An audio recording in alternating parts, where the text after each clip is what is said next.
Le Violon d'Ingres by the American artist Man Ray is one of the most famous and iconic images in the history of art. This image, which depicts the naked back of a woman with the F-holes of a violin superimposed onto her skin, has become a symbol of surrealism in modern art.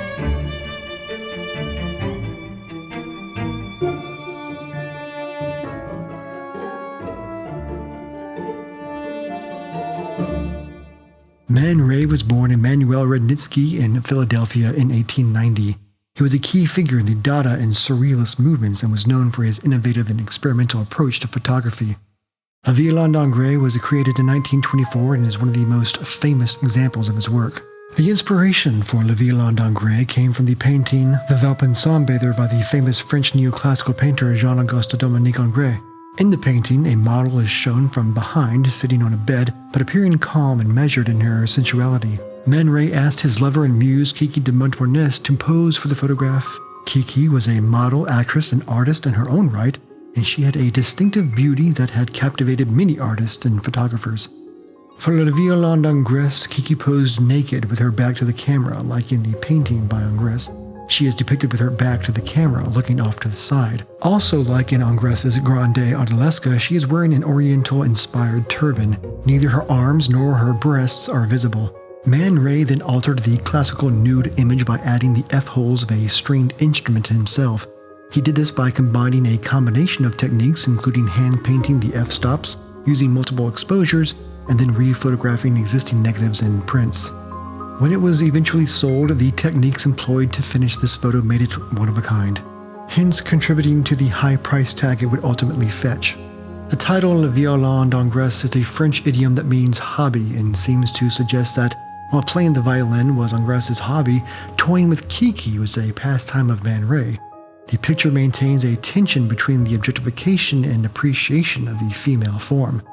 The result is a striking and surreal image that has captivated art lovers and critics for almost a century. However, the image is more than just a clever visual pun. It also has deeper meanings and resonances. Ingres was a key figure in the French neoclassical movement, which sought to revive the classical art of ancient Greece and Rome. By using Ingres's image as the basis for his own photograph, Man Ray was making a reference to the tradition of classical art. However, by superimposing the image of a violin onto Kiki's back, he is also subverting that tradition and creating a new kind of art that was both classical and modern. The violin itself is also a powerful symbol. In classical art, the violin was often associated with the muses, the 9 goddesses of art and creativity. By placing the violin on Kiki's back, Man Ray was suggesting that she was herself a kind of muse, inspiring him to create new and innovative art. Though greatly remembered for his photography, Man Ray considered himself a painter above all. He educated himself on art by attending local art museums as well as receiving an education in drafting while in Brooklyn's Boys High School. Though he initially set out to become an architect, he declined a scholarship to pursue a life in art. He became consumed by the avant-garde practices of European contemporary artists and abandoned conventional painting to involve himself in the radical anti-art movement of Dadaism. He worked in paintings, photography, collages, and art objects. In fact, he was responsible for several technical innovations in modern art, filmmaking, and photography. He came up with the use of photograms to produce surrealist images which he called rayographs, which were photographic prints made by placing objects and other elements onto photosensitive paper and exposing it to light without the use of a camera. He made an experimental film in 1923 he called the first cinerograph, which was a motion picture made without using a camera. His 1935 space writing self-portrait was also the first use of what's now considered light painting. This predates Picasso's 1949 light paintings by 14 years. Although Le Violon d'Ingres has been reproduced numerous times, the original photographic copy was recently sold at Christie's for a staggering $12.4 million, making it the most expensive photograph ever sold so far. This tops Andreas Gursky's Ring 2, which fetched $4.3 million in 2011. It was the top lot to be offered from the collection of Rosalind Gersten Jacobs and Melvin Jacobs, retail executives and art collectors who had ties to surrealist circles. According to Christie's, the New York couple acquired the piece from Ray back in 1962. It would be sold alongside other artworks, photographs, jewelry, and posters from their art collection amassed over decades.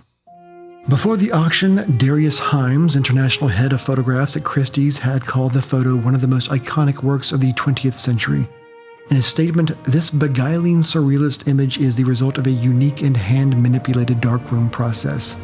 He added, "The reach and influence of the image, at once romantic, mysterious, roguish, and playful, has captured the minds of all for nearly 100 years. As a photographic work, it is unprecedented in the marketplace. The Violon d'Angresse has become an enduring symbol of surrealism and modern art, but it is also a testament to Man Ray's creativity and innovation. By combining classical and modern elements and by subverting traditional ideas and conventions, he created a work of art that is both timeless and of its own time."